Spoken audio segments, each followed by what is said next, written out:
শাক করার জন্য আমি ইলিশ মাছের মাথাটা এই যে ভালো করে ভেজে একটু সাইড করে রেখেছি। এখানে ফোড়নটা দেবো, এই যে কচু শাক একটু সেদ্ধ করে রেখেছি, আর ফোড়নে দেবো শুকনো লঙ্কা জিরে।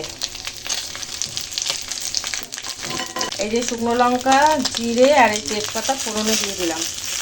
ইলিশ মাছটা এই যে ভেজে রেখেছি, এবার ইলিশ মাছটা দিয়ে একটু ফোড়নটা নাড়াচাড়া করব, তারপরে কচু শাকটা দিয়ে দেবো।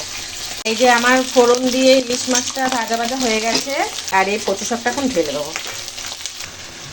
এই যে কচু শাকের মধ্যে এই যে এই এক বাটি কাঁচা লঙ্কা দিয়ে দেবো, আর একটু গুঁড়ো লঙ্কাও দেবো আমি, আর এই যে হলুদ দিলাম। আর সেদ্ধ করার সময় আমি একটু লবণ দিয়েছিলাম বলে তাই এখন লবণ কম দিলাম, লাগলে আমি আবার পরে দেবো। এই যে গুঁড়ো লঙ্কাটাও দিয়ে দিলাম। এইবার এটা আমি কষাতে থাকি। এই যে আমার কচু শাকটা 3টে ইলিশ মাছের মাথায় দিয়েছি। এই যে এখন এটা আমার হতে অনেক টাইম লাগবে, কারণ পুরো রসটা আমি টানবো, মানে শোকাবো। এটা এখন আর কোনো কাজ নেই, এখন এইটার আর কোনো কাজ নেই, এখন শুধু আমার নাড়ানোটাই কাজ। আমি নাড়িয়ে একদম শেষ ফিনিশিংয়ে আবার আসবো মিষ্টি ফিষ্টি যখন দেবো। এই যে আমার কচু শাকটা হয়ে গেছে।